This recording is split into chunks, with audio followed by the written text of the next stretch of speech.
So we have learned about our incompletion. Swamiji's explanation. We have learned what is incompletion and what forms our genesis of identity.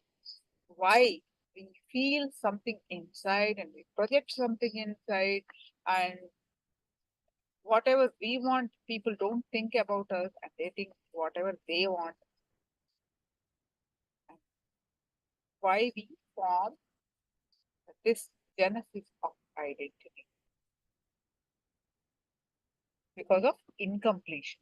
And you have learned about the incompletion also. Now, what is the way out?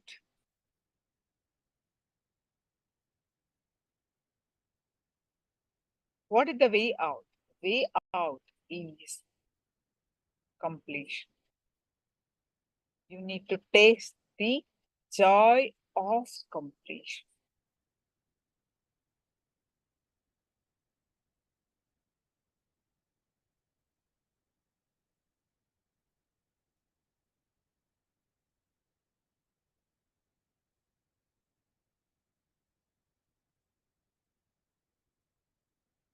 Now, let's listen from Swamiji to taste the joy of completion.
I'm going to introduce you to you.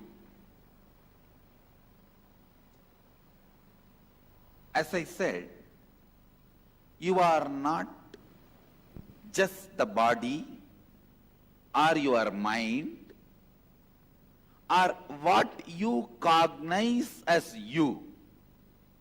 Listen, you are not just body or mind or what you cognize as you. Let me show you a simple presentation. Visualize this as a round.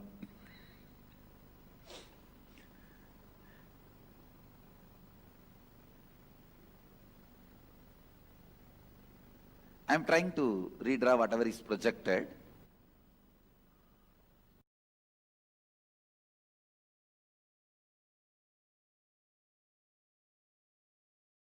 Actually, you are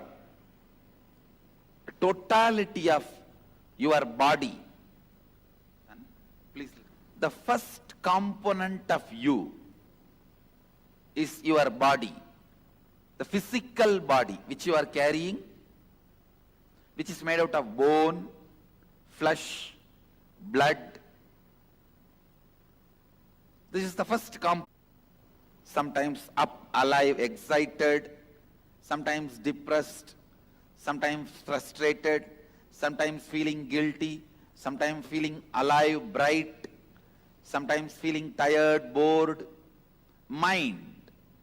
That is the third part of you. Fourth, what you cognize as you. What in core of you, what you cognize as you. What you feel as you. That's the fourth part of you. Fifth,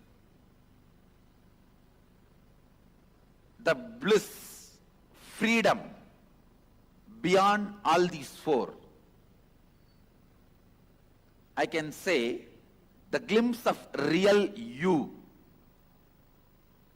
the real you is not what you think as you. Actually, the real you is covered by what you think as you. So whatever you think as you, your body, your breathing system, your mind, your cognition, when you penetrate all these four, then you realize the real you. You experience the real you. These 5 layers, in each layer you have certain mental patterns, incompletions. I can say that when you travel in city,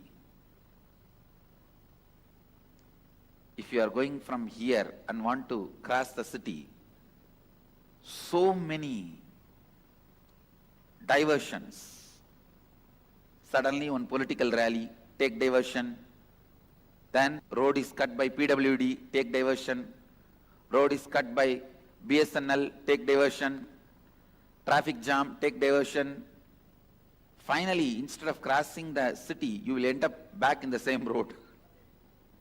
No, that's what exactly is happening in our life.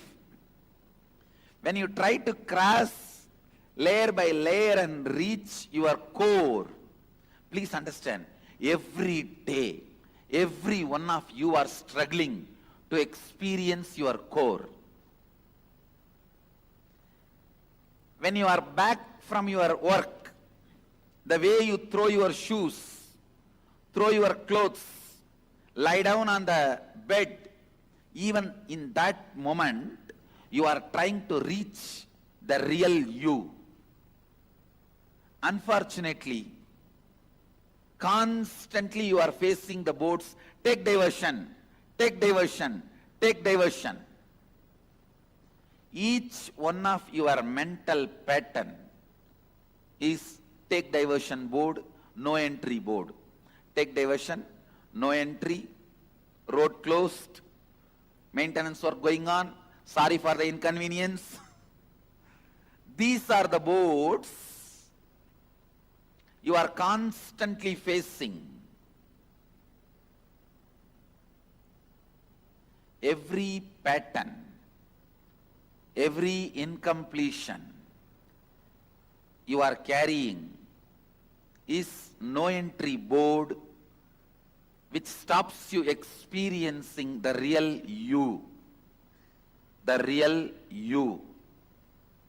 I should define the word incompletion. Words, thoughts, emotions, residues, hangovers of the past sitting in your present and not letting you live your future is pattern. Listen.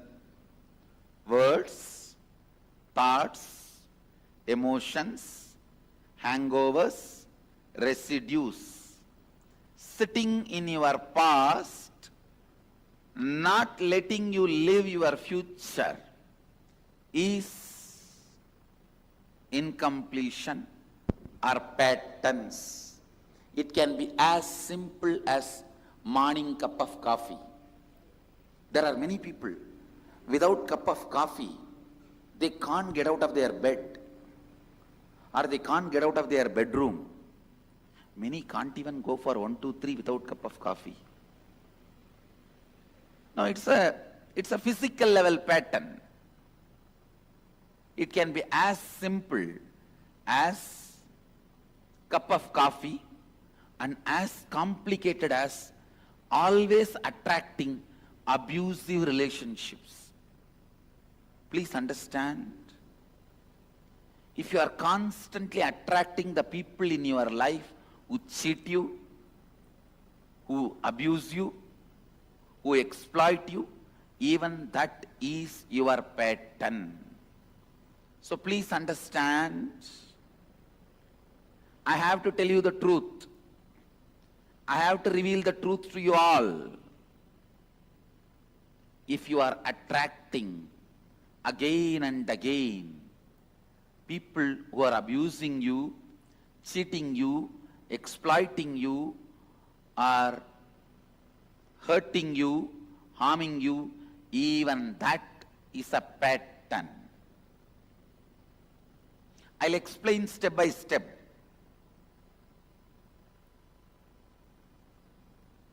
It can be as simple as morning cup of coffee to as complicated as attracting, abusing, hurting people in your life. Both are patterns at different levels. You have 5 parts of you where the patterns are stored. These 5-layer patterns are responsible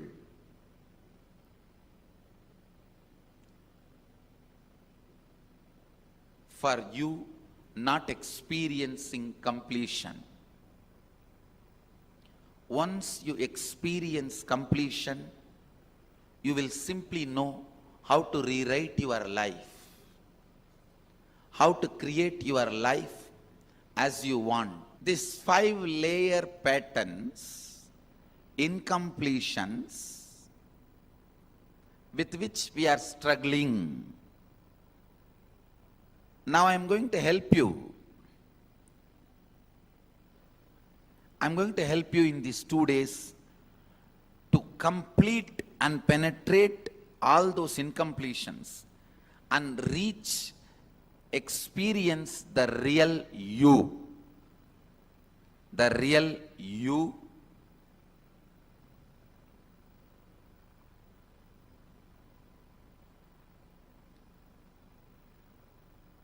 The real you covered by what you think as you. Let's gather for next session. Thank you. Be blissful. Nithyananda Dhyana Peetham, Nithyananda Nagar, off Mysore Road, Bidadi, Bengaluru. Phone 08027279999. www.nith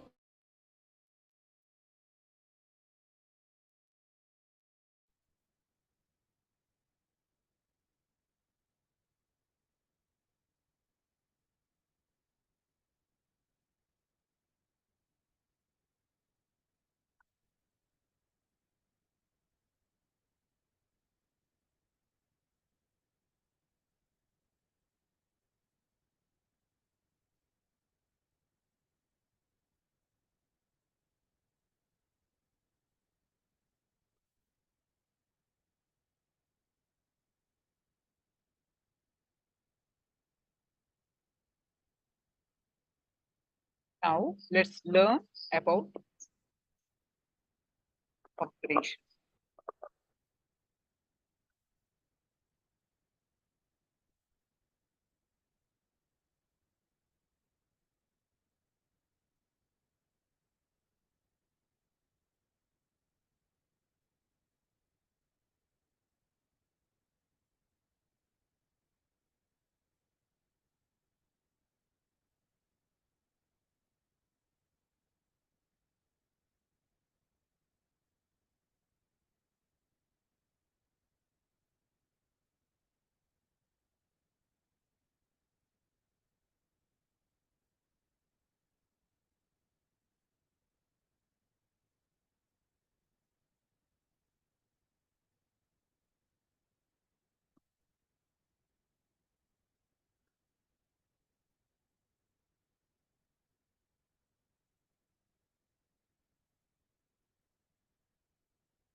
So all of you, please, let's do this.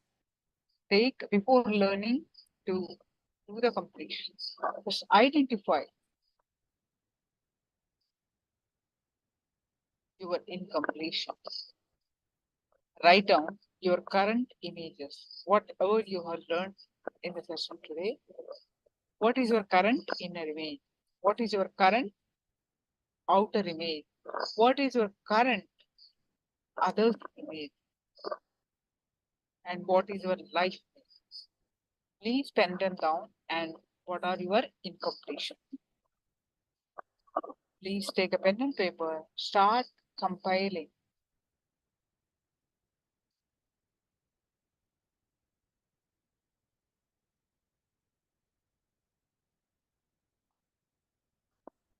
start writing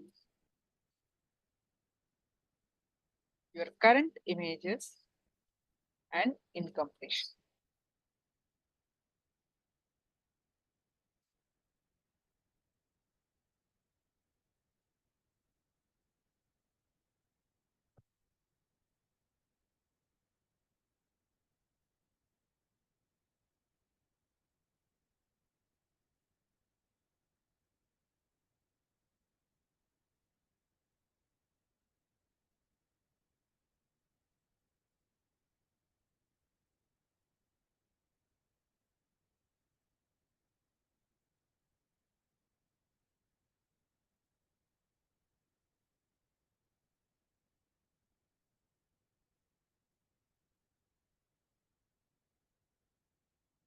Please pen them down.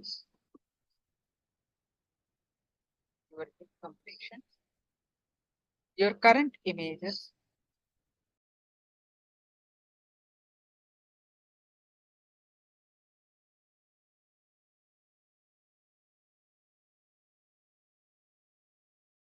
take a few moments to write down your current images and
Now let's understand read into the joy of completion. Relive to relive. Let's learn the technique. Relive to relive. So let's listen from Swamiji to learn the relive to relive.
Today's subject for satsang is relive to relieve.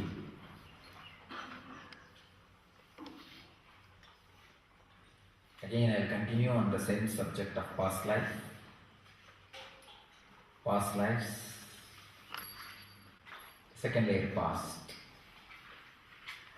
Scientists in the field of past life regression, like Dr. Brian Elvis, leading psychotherapist and author of The Same Soul, Many Bodies, Many Lives, Many Masters,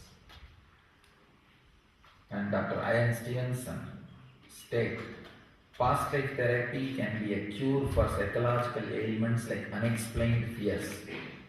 For example, claustrophobia, which is a fear of closed spaces. A person relived a past life in which he was buried alive in an earthquake. Once the trauma was released, he was able to overcome the fear. Healing evidence of the claustrophobic patient. I can really understand and relate to this. It's true. If you are buried alive or got drowned in the past life, that engram gets carried and becomes claustrophobic. Not only that, even the unnecessary fears you carry. If you have the strong fear about your parents, especially father, you will project that same on me. If you had a very good relationship with the father, very loving, caring father, you will exactly project that same on me. I have seen how we carry engrams and how we project on people, how we see it in the life. Samsaya, the doubt, is such a worst demon, makes the whole life hell, makes you uncomfortable everywhere. Wherever you go, the moment you start doubting, the whole life becomes hell. And it is impossible to live. I know how the people with doubt live. I can only sympathize or laugh at them. The extraordinary tamas creates an intense doubt about everything in the life. This claustrophobia is nothing but an extraordinary doubt. Doubting even the space.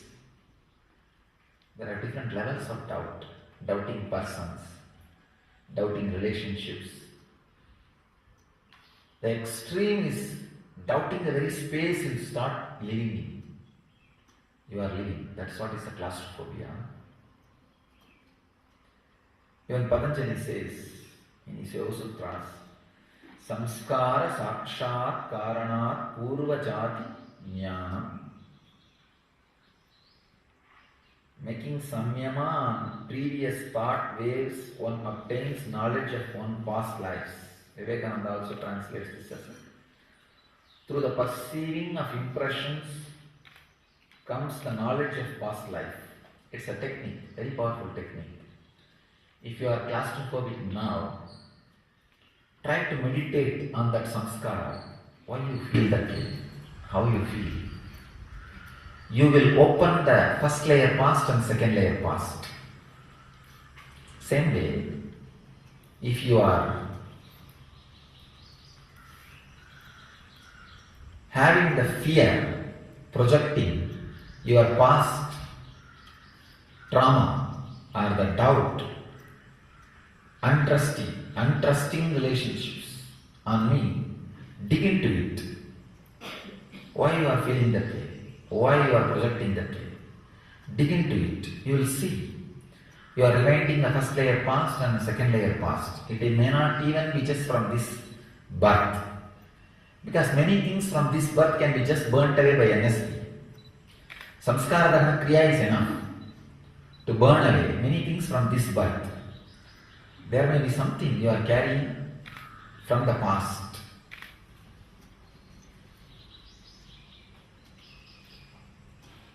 Inability to open up, to trust is a worst hell.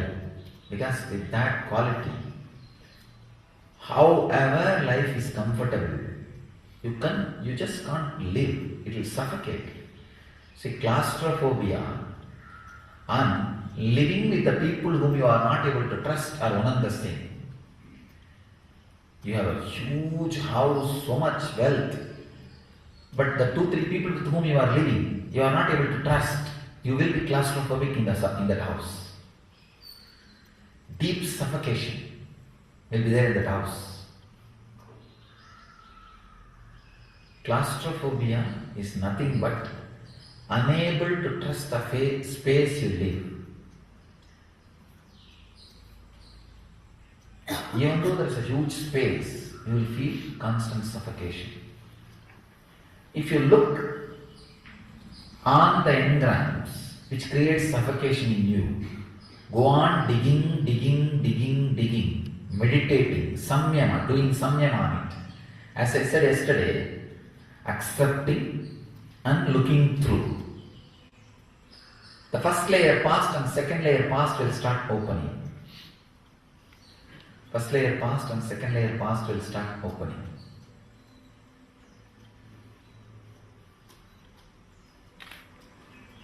It's the most powerful process for the past life regression.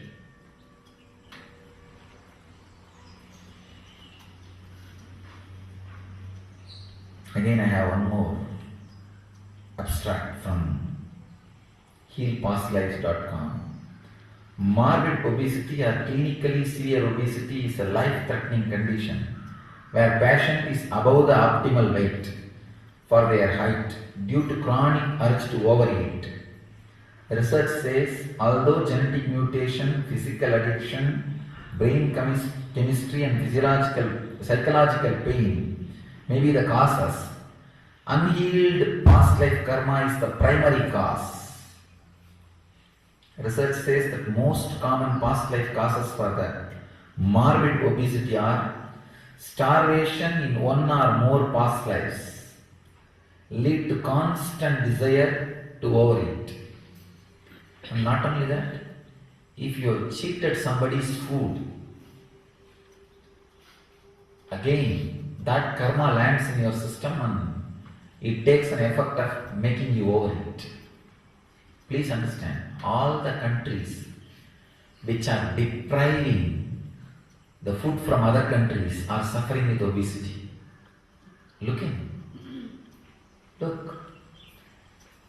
When you are depriving food through various methods, scientifically, socially, economically, the countries and systems which are encouraging, depriving food from others, suffer with overeating and obesity.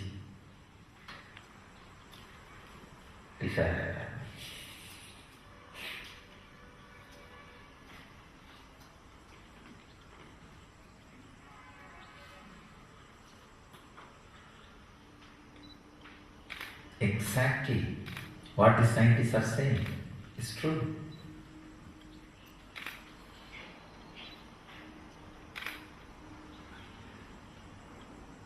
I can tell one thing. In the whole world, that sharing food freely with no cost is a lifestyle only in India. All religious ceremonies invariably involves this sharing food.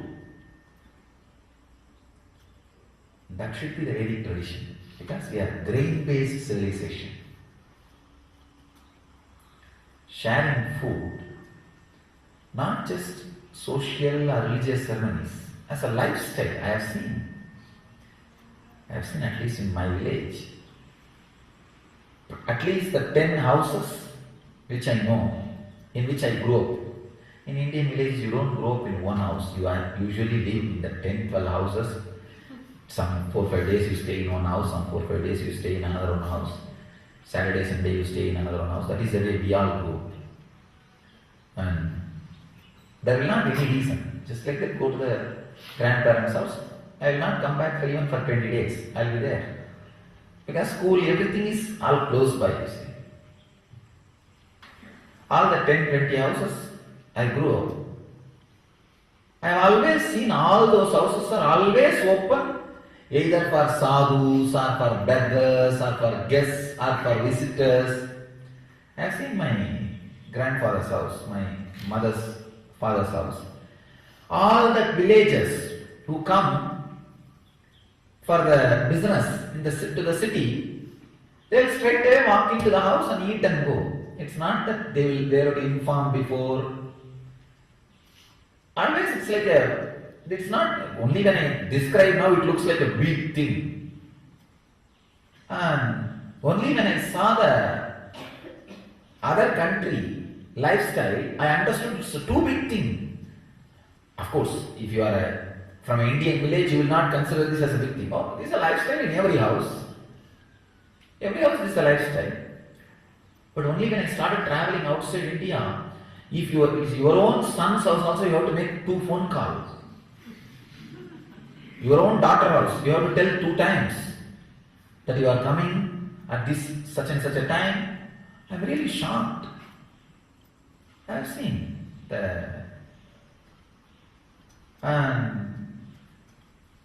those villages, they will straight away come and do some business in the city, and they know that Mudliar's house, food will be there. Noon means they will come and eat and go. These people also, remember, they will not even ask who you are, from where you are coming, nothing. There will be one area allotted specially for that. Anybody comes and sits. These 2 3 ladies in the house, they will bring water and give first. And they will first thing they will ask, have you had lunch or dinner, breakfast? They will say, no, I came to eat only. Then they will bring that banana. It's like a regular routine. Sharing food should be a lifestyle. I wanted to give this as one more smriti. Smriti means the lifestyle to experience and radiate ultimate truths. Shruti is ultimate truths. Smriti is lifestyle, ideals which you need to imbibe and to live those ultimate truths in your life.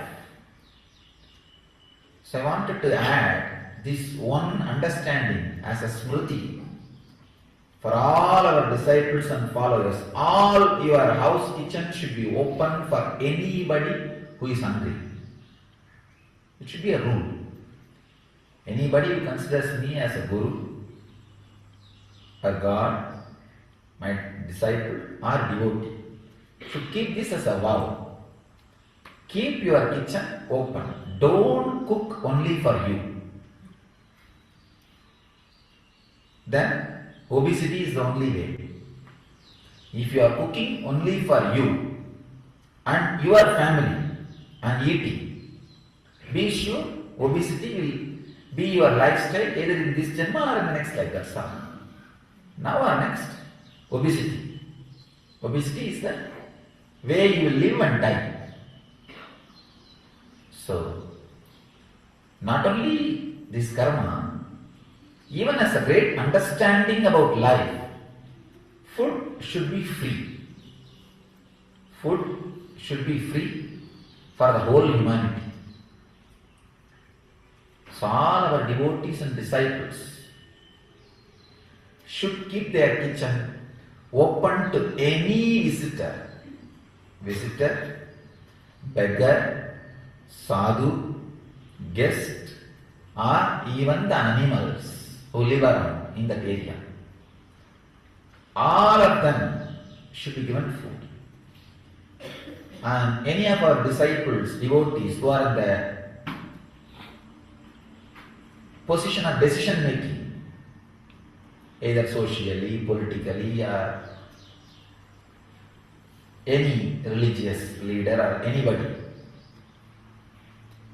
I command all of you to work to make the food as free commodity in the planet Earth. Food should be available for anybody, any life which is breathing, which has life. When I say breathing, you should not exclude trees. They do breathe. Anything which is alive, food should be free for them.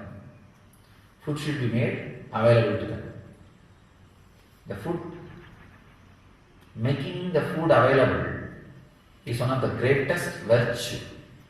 One first virtue, first important lifestyle. All our communities, temples, devotees, disciples, our sangha, ashrams should take up this as a command from Swamiji. Kitchen should be always available to whoever comes and open to whoever comes, and you will never have economical problem by running a open kitchen. No. You will never have an economical problem by running an open kitchen. That is my blessing to the whole Sangha. Understand? Keep the Annapurani available to the whole world. You will see Lakshmi showers constantly on you. This should be a lifestyle. Only the decisions and decision makers who hold food without sharing it with the world. I know there are some countries destroy food, grain, butter just to maintain the market rate. They grow excess.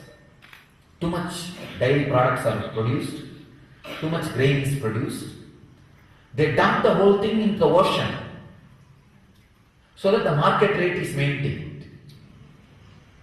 On other side, billions are either starved or undernourished. Insensitivity.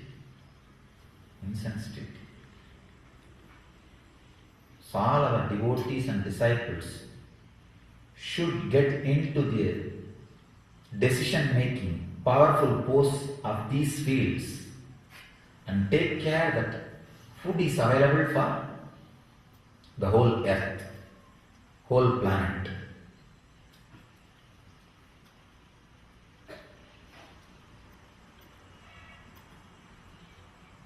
There is a song by Bharadiyar. He is a Siddha. He is one of the modern day Siddha. Even though people criticize him for so many reasons, he's surely a Siddha Purusha.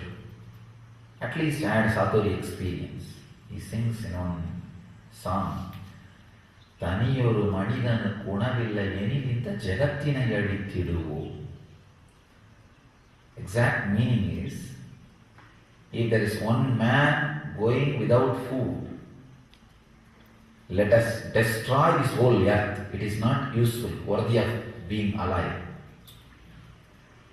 If one man is fasting, if any one man in the world does not have food, why this earth? Destroy it. You can say very violent, strong way of telling the truth, but he conveyed it. He is right.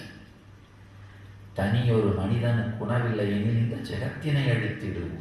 It's true. All the cultures and civilization which does not have the habit of sharing food, I tell you, just share food and eat. This is a very simple technique for not to overeat. Just have 4 or 5 people and eat. You will never overeat. Overeating always happens in the secret snacking. Sneaking snacking. Dumping. Keeping it under the cart, below the bed.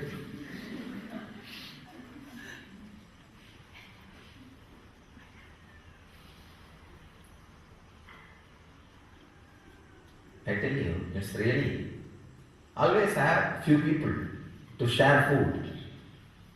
When I say few people, not your own family.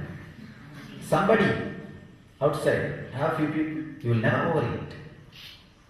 It's a rule. I know the psychology. I can tell you, you will never overeat. Have a lot of people to eat with you. You will never overeat. It's a lifestyle. It's a mind. And same way, arranging the food and seeing the food with a lot of respect, you will never overeat. Sharing will relieve you from obesity.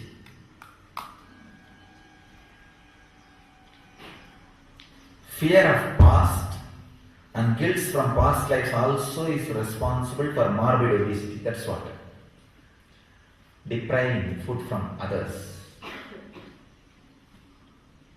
Asteya leads to obesity. Sorry, not asteya. Asteya means non-stealing. Stealing leads to obesity. Stealing others' food and storing it in your body. What will happen? Obesity.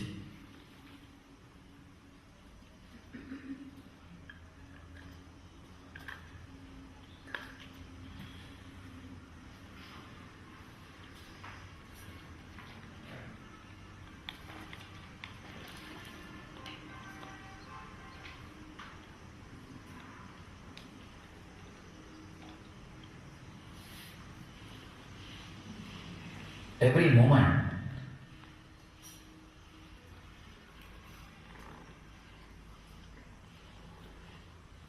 the samskaras and experiences you add, strategic decisions you make are responsible for your future. So analyzing your past and healing your future, learning the lessons from your past, analyzing your past and healing your past and learning the lessons from past is a right and best way to create a right strategy for the future. Understand, this is an important fact. You need to understand a very important truth. Healing the past means nothing but learning the lessons from past life incidents which you were supposed to learn when that happened to you, but because you did not have awareness, you just dumped it. It's like every meal you eat, you are supposed to digest and all the unnecessary fat should leave your system. But if you don't have that much of intelligence and awareness to send them out of your body, For some reason, just you pack it and dump it in your body, saying that later on I will use it or later on I will see this file. That accumulated file is a fact. Same way, any incident happens in front of you in your life, if you just deal with awareness, so all the lessons you need to learn will become energy in you. All the things not necessary will just leave your mind over. It's just like a digestion process. But when you are not having enough awareness and patience, you just dump all that incident inside as an engram and think later on we'll take care. That stored engram which has not become intelligence in you is the past wounds. Now, renewing them with intelligence, then naturally it will all be digested. The energy part will become energy and the intelligence and wisdom. The unnecessary part will just automatically disappear from your system. This is what I call healing the past. Healing the past means digesting them and making them as a wisdom or whatever unnecessary, releasing them from your system. This reincarnation theory is accepted in many other religions also. I have some reference. In Islam, idea of reincarnation is accepted by few Muslim sects, particularly Gulab and Druzus. Some verses of Quran support reincarnation, which says, and you were dead, and he brought you back to life, and he shall cause you to die, and in the end shall gather you unto himself. Oh God. Very strange. But some traditions in Islam do accept reincarnation theory, even though mainstream Islam does not accept. And same way, I have some references. Some Christian sects and traditions also accept reincarnation. I will give you those references tomorrow. Anyhow, all you need to know about the reincarnation theory is healing the past. When you relive them with awareness and intelligence, you digest them. Whatever is right becomes part of your life. Whatever is not needed leaves your system. So the past is healed. Let you all achieve and radiate enlightenment.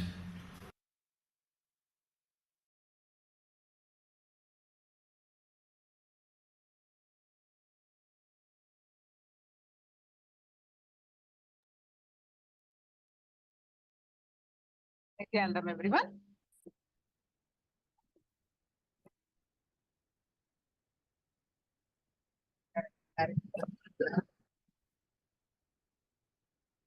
Questions? Let me know. And we will be moving to the power manifestation.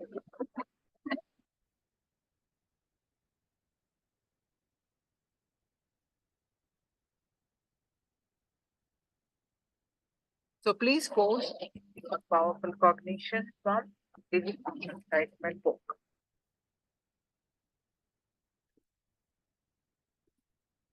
Post here. Open the Living Enlightenment book, either soft copy or physical copy. We will be manifesting the power of third eye. One more round. For that, first start with receiving the powerful cognition from Living Enlightenment book.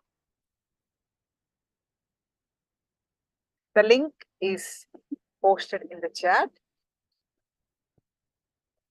For those of you who do not have the physical copy, you can click on that link and read that. Post your powerful cognition for the next 2 minutes to receive the cognition.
Now let's start. So please sit straight with your head, neck, back, straight line.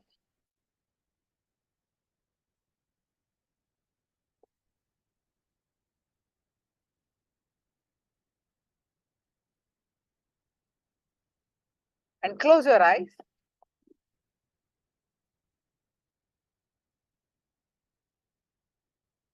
And visualize Swamiji's form in your third eye. And start chanting the Mahavakya to declare that I am Paramashiva, I am Nithyananda Paramashiva, to experience the space of oneness. So start chanting the Mahavakya and experience the space of oneness. I'll be projecting the picture, but now you continue to chant the Mahavakya.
Now I'm projecting the picture. Scan through your third eye and manifest the power of third eye.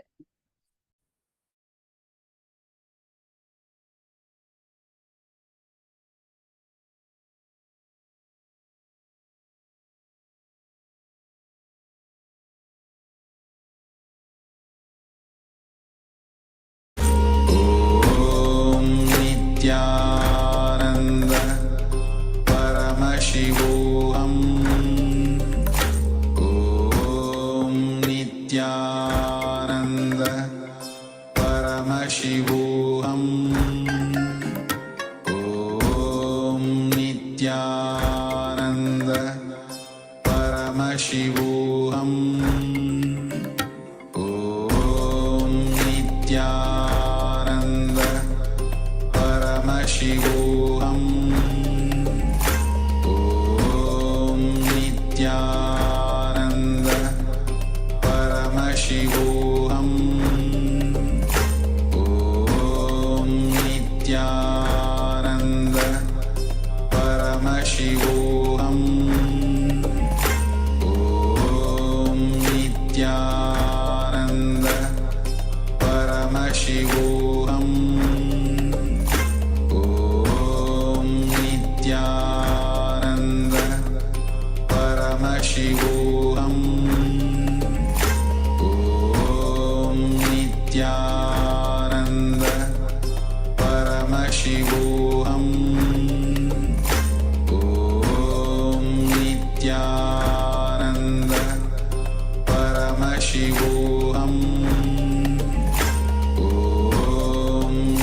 Nithyananda Paramashivoham Om Nithyananda Paramashivoham Om Nithyananda Paramashivoham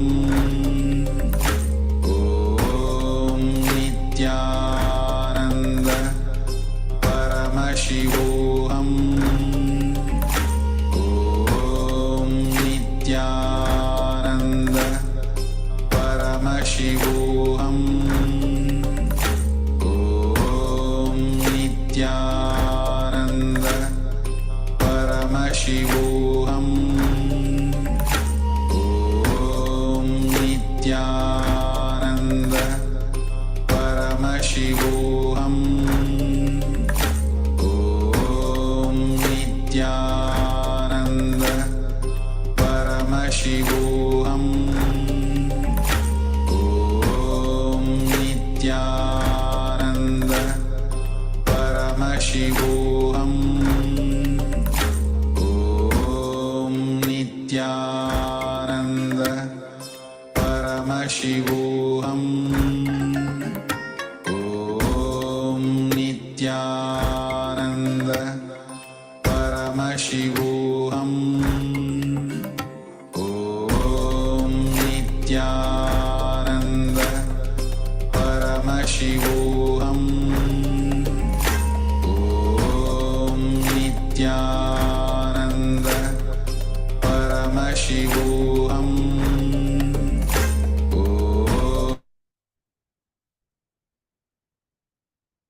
Now go ahead and post whatever your third day revealed in the chat.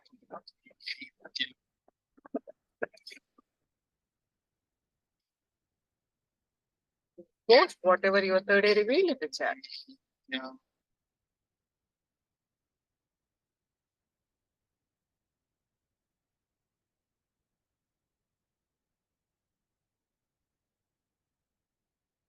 Take 1 minute, not more than that. Whatever your third day revealed in the chat.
Are you all done posting?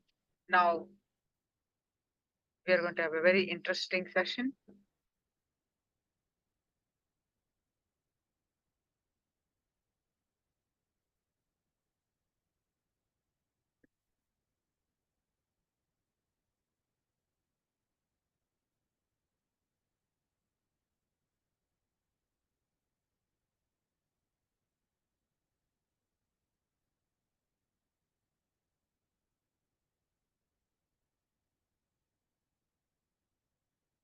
Taste the joy of completion.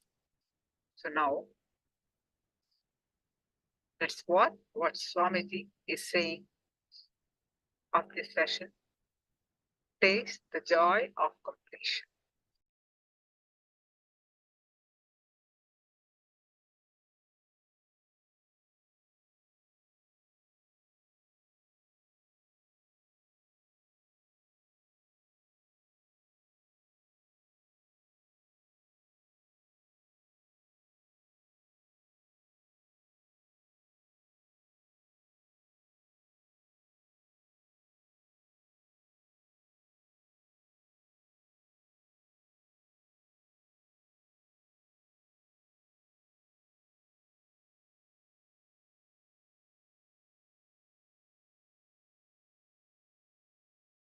Understand? All sattvic bliss is your right, is your birthright, and you guys are Shaivites. Shaivite means joyful guys.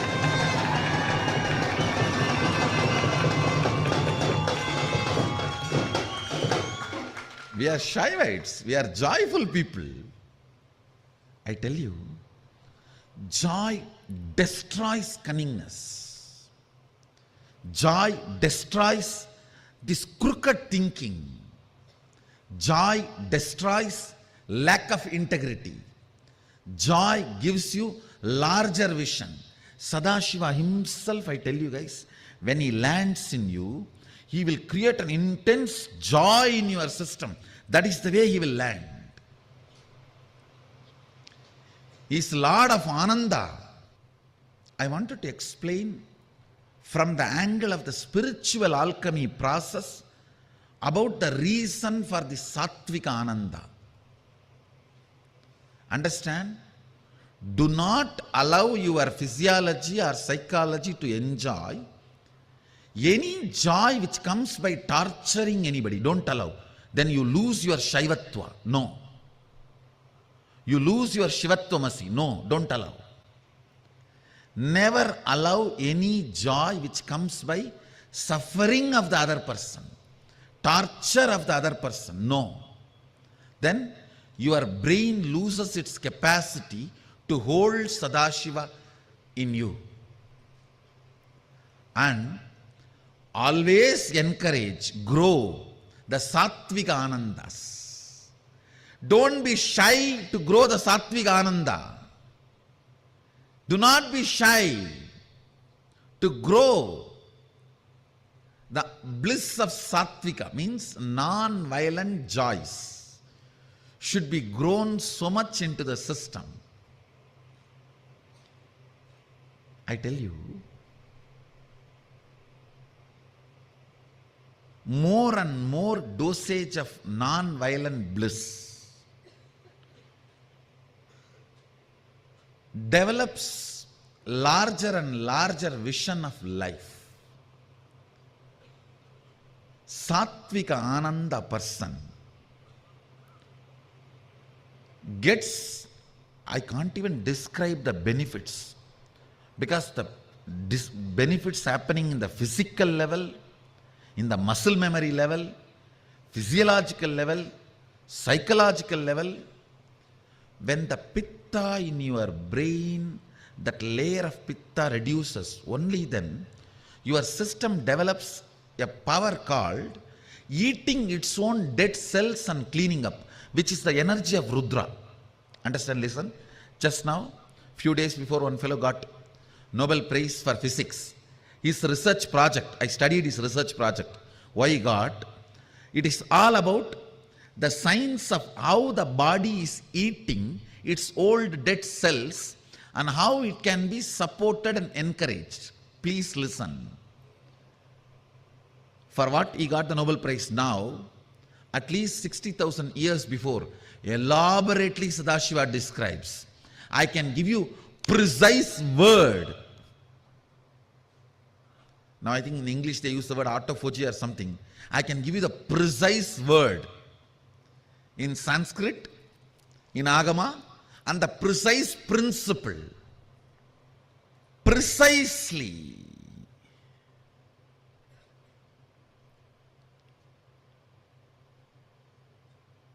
The Sattvika Ananda,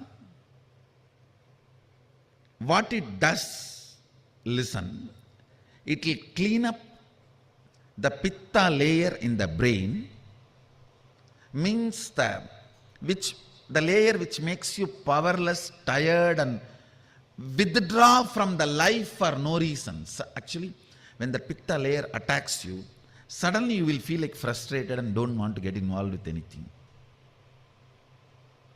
If you come face to face with your mother-in-law or boss,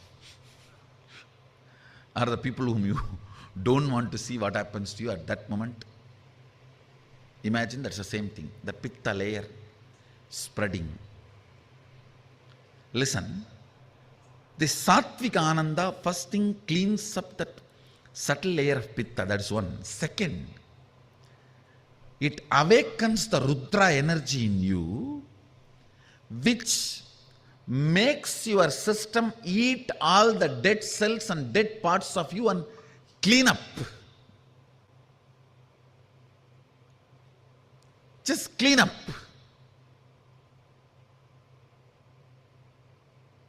And this cleaning up is very important to keep you young, to keep you energetic, to keep you healthy, to keep you blissful. As long as this Rudra energy is alive in you, you will not die, you will be immortal.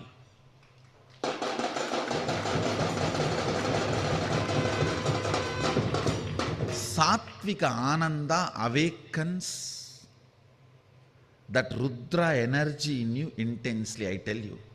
At any cost, whatever you have to give up to live with the happy people, sattvically happy people, just go and be with them. That is satsanga. And plan sincerely to make that same kind of a Sattvika Ananda in your home and workplace. Where you are working, in your home, both places. A very simple thing. A non-violent joy will actually make your workplace productive. It will become productive. I am telling you, even in my Sangha, only the people who are joyful are productive. Everyone else is a load. It's a load only. I have many pillars, supporting pillars and hanging pillars. No, joyful people are all supporting pillars. They will be highly efficient, highly integrated, have a passion for Sattvik Ananda, have romance with Sattvik Ananda, the non-violent bliss, peaceful bliss, where you don't hurt anybody, but it is joy for you. Grow more and more of Sattvika Ananda in your system. Activities which makes the Sattvika Ananda in your system, you will become efficient, you will become integrated, you will be just glowing, you will be completely healthy. The Rudra energy in you will be so alive. You will be young forever. It's an amazing beauty technique. Now women don't need any other convincing reason or the context to practice. Done. Only for men I have to give the remaining reasons. The moment I know the way the body of the kids move, see when they jump, dance, the way the body moves itself, I know, yes, this kid has come to integrity. He has lost all the cunningness. He is no more cunning. Or the joy, when the joy can become a lubrication for all the body joints and move, you can't retain cunningness anymore in your system. You just have to be, see, joy always makes you integrated. For example, if there is high water level in Ganga, you don't have to worry about the stones in the river bed. You can just go in the boat or ship or whatever. If the water level is low, you need to worry about the stones and everything. The river bed, boat cannot travel comfortably. Same way, in high joy only integrity boat can travel in your life.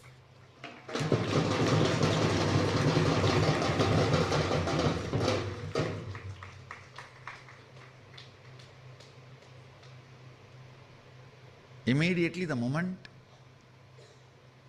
he said, I just saw who are those kids? Yes. And I know because I am seeing them here, morning and night. And I know what is the space they will go and sleep if they jump and breathe my breathing space for such long time. I tell you, joy, sattvika ananda makes you a Shaivite. So much of sattvika ananda, biomemory will get into your system. It will help you in every process so powerfully. See, especially when you jump and all, the bliss is inhaled by every pore of your body. Every pore of your body, the bliss is inhaled. It becomes part of your muscle memory and biomemory.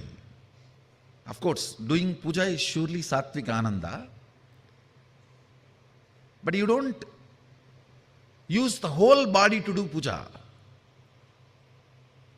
But with these kirtans, it's like a whole body is used. The way your body flows with that, I can tell you,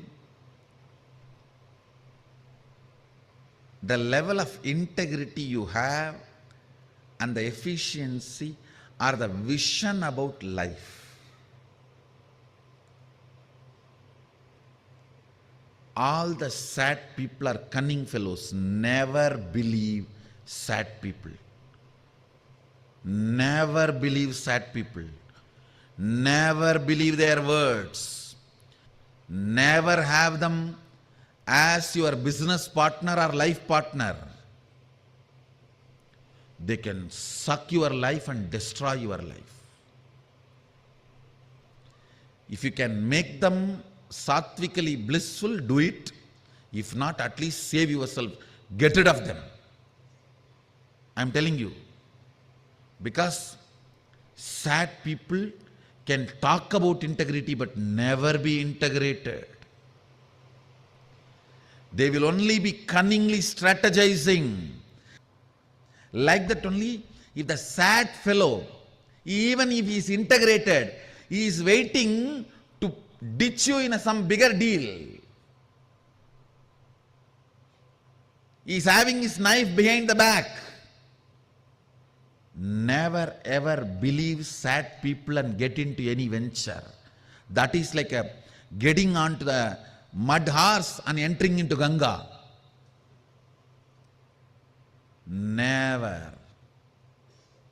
Whether life partner or business partner, joyful people will never cheat you. Even if they shout at you, it will be straightforward. There will not be second layer. There will not be third layer.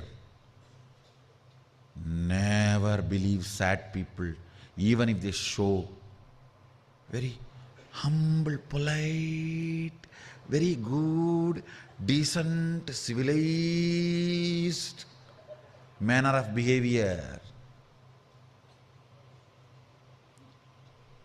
A raw, joyful person is 1,000 times trustworthy than the sad, civilized, decent, presentable. No. Sad fellows are dangerous fellows because in their very pitta layer on the brain, they believe all the fears are part of their life. When somebody is frightened, he is the most dangerous fellow. He will be all the time in the mood of attacking. I tell you. Keep sattvic bliss as your lifestyle and defend it. Defend it, and you have a right to defend it. Don't allow the stupid society to interfere in your sattvic bliss. You are not violating into anybody's space and being joyful. You are joyful just because I am here and my joy, sharing it. And nobody has a right to interfere and intimidate our joy.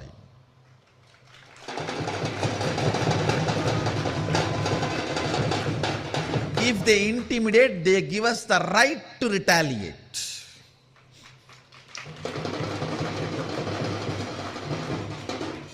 I tell you, make sattvic joy as your lifestyle and stand for it strongly.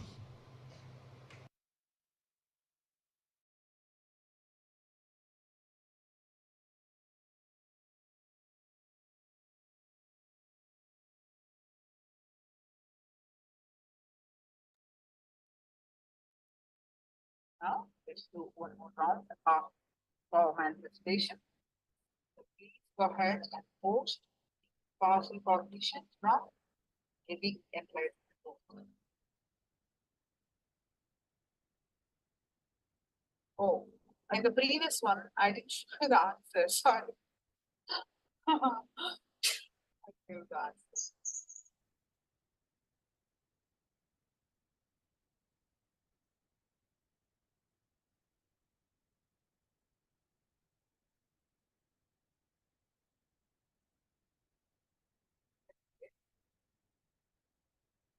Those of you who are now we're going to do one more round of everyday power manifestation. So please go ahead and post the power of.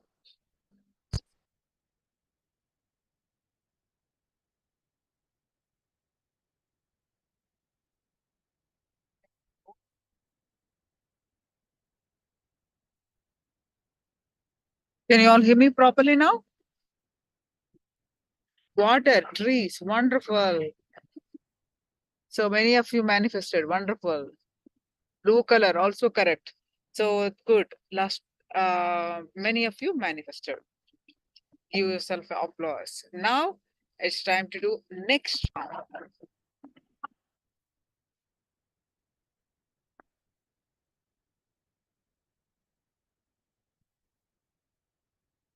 Now let's start manifesting the power of third eye. So please post your powerful cognition. For tomorrow power manifestation, please bring coconuts. If you do not have the coconut, you'll be getting a round fruit.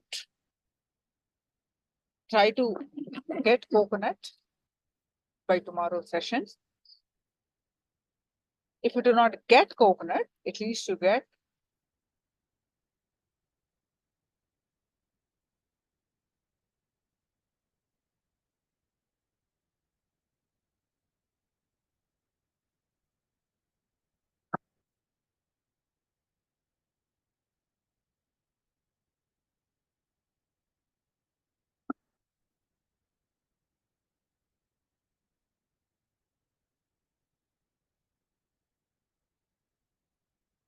Please sit straight.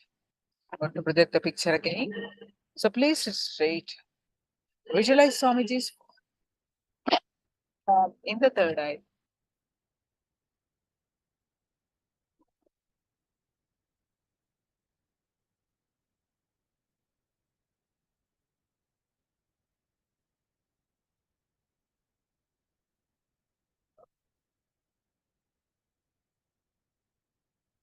Start chanting the Mahavakya. Visualize Swamiji's form in the third eye. And start chanting the Mahavakya. Om Nithyananda Paramashivoham, by declaring that I am Nithyananda Paramashiva.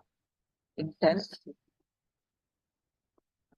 experience the space of oneness. With that space of oneness, let's start manifesting the power of third eye. So I'm projecting the picture now. Continue to chant the Mahavakya.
Projecting the picture.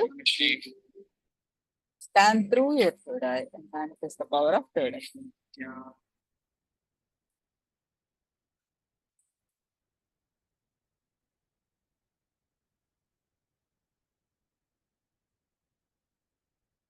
Paramashivoham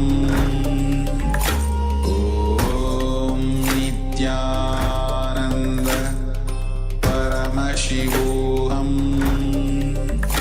Om Nithyananda Paramashivoham Om Nithyananda Paramashivoham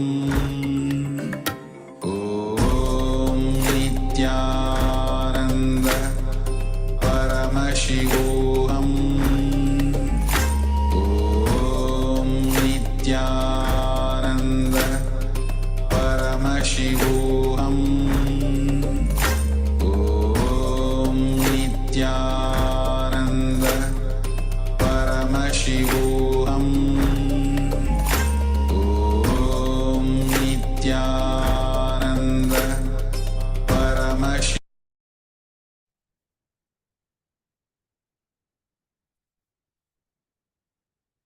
Yes. Now open your eyes and post whatever you heard in the chat.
Yes, let me project.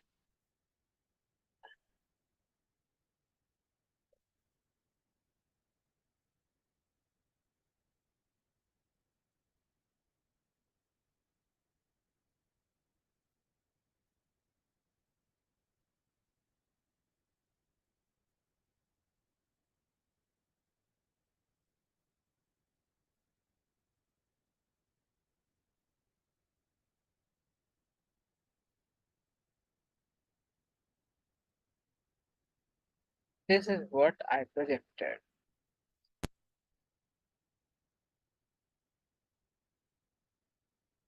So let me read your answers. Oh, lake. Somebody wrote nicely. Maha, Maha Karma Vimukta. Wonderful lake, fish, port. So all our partial manifestation, wonderful.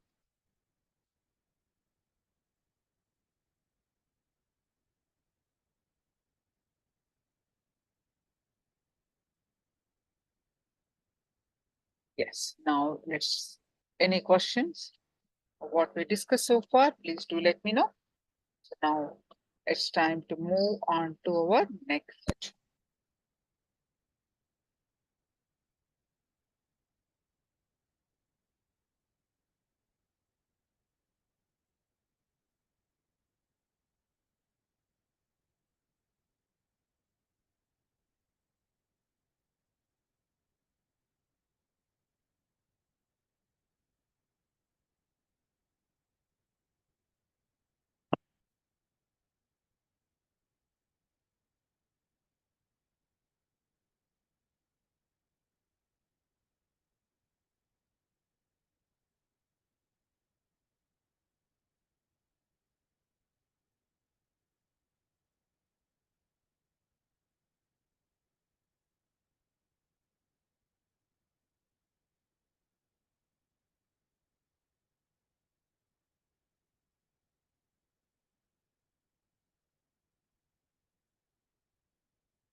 So now we're going to learn the genesis of identity advanced.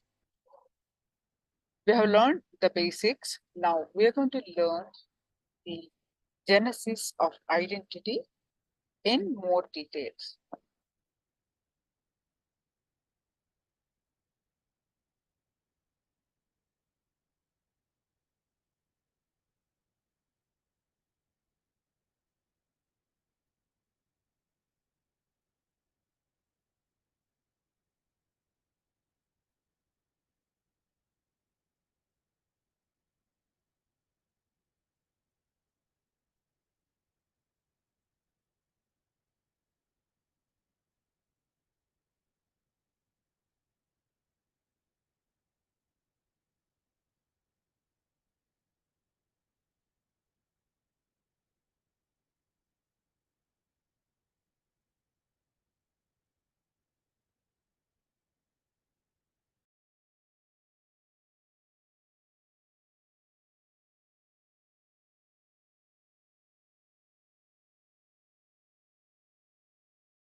नित्यानन्देश्वर सदाशिवसमारम्भाम् नित्यानन्देश्वरि आदिशक्तिमध्यमाम् अस्मदाचार्यपर्यन्ताम् वन्दे गुरुपरम्पराम्.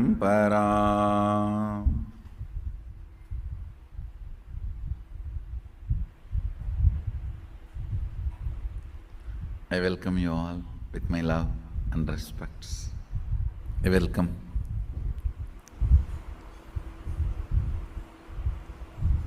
the 45th batch of the Inner Awakening participants.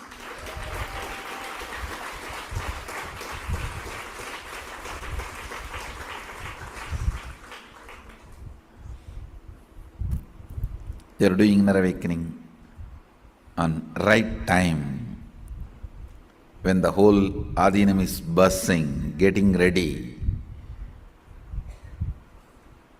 for Mahasadashivoham, where all the Aushadha process, everything is happening side by side. So actually not only you are going to experience Mahasadashivoham, you are literally going to experience all the Aushadha process happening.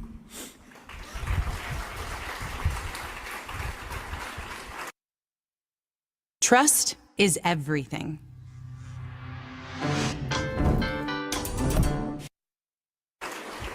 So you are going to have inner awakening and all the Aushadha process happening.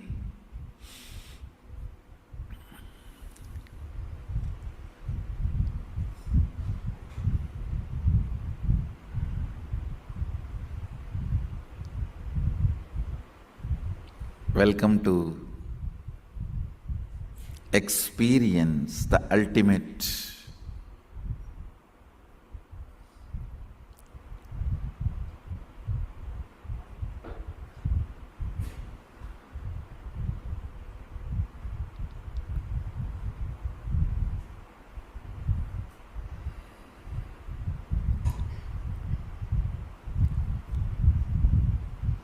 Today I just wanted to define some of the fundamental basic truths, especially for the inner awakening participants who are entering into this Kailasa.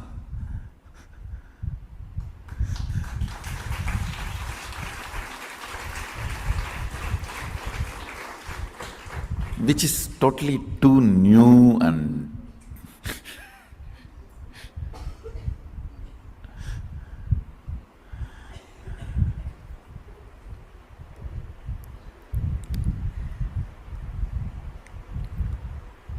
see, first and foremost truth. You have human body. You can believe you are given or you created. Anything is okay. You have human body to taste ultimate superconsciousness. Superconsciousness as a state of pure unclutching, completion.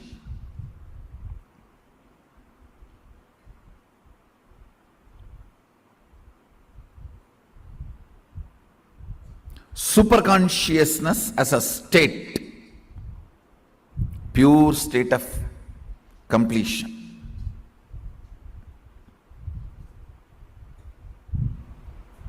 Unclutching, complete completion.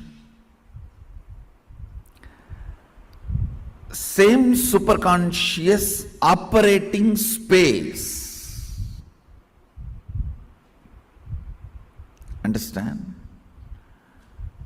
Superconscious state, operating space. That means completion with others.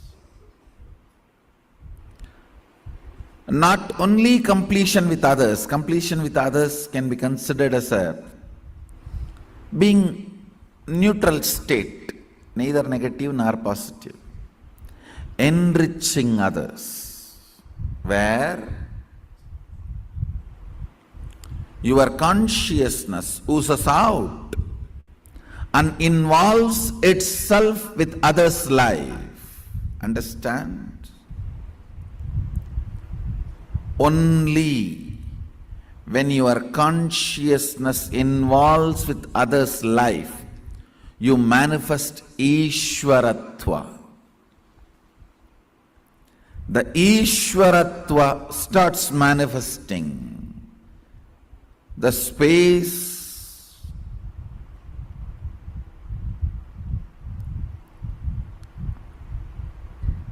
where you lead. Understand, everyone wants to be a leader. Really, everyone is interested. They want to be a leader. They want to help humanity. They want to show humanity how life should be. Listen.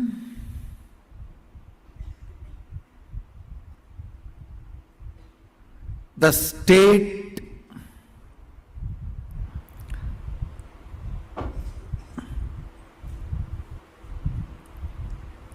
only when it becomes operating space starts leading. State of Sadashiva, when you start operating from it, the space of Sadashiva,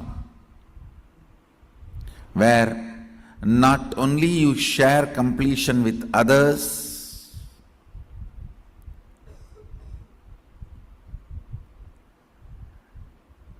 you start enriching others.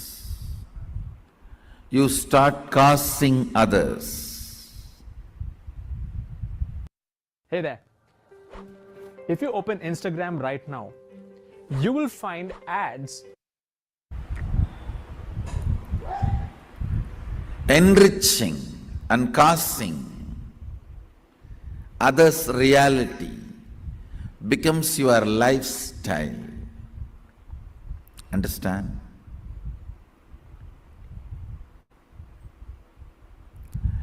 It is only when you exhaust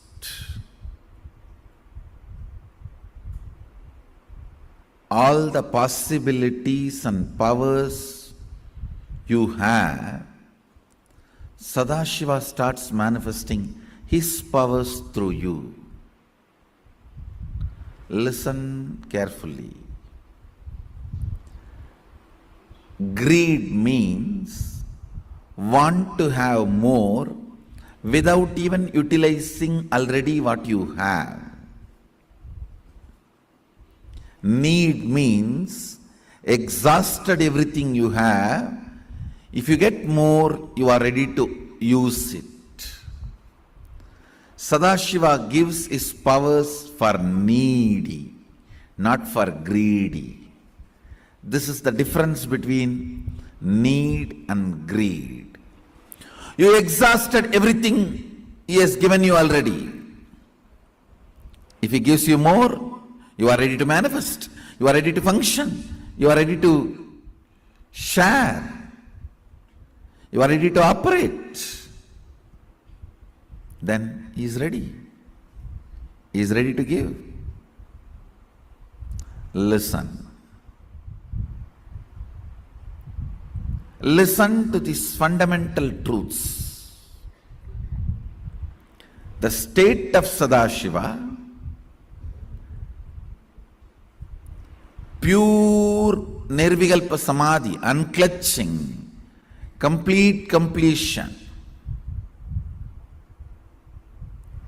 What we call Purnatva. The first word of the first Vedas, first Upanishad. Purnamada Purnamidam Purnat Purnamudachyate Purnasya Purnamadaya Purnameva Vasishyati. Vedas and Agamas both are very clear. Vedas are the pure science, Agamas are the applied science, which forms the foundation of Sanatana Hindu Dharma. Vedas and Agamas are the source book. We call it Shastra Pramana of reality, ultimate.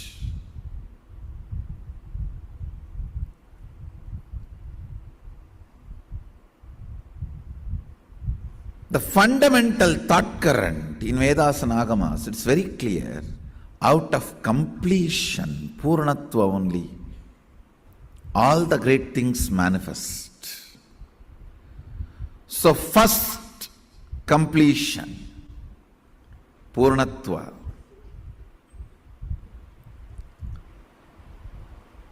That's the first and foremost responsibility of human beings. For all the inner awakening participants, this is the first and foremost lesson today. That's what we are going to do.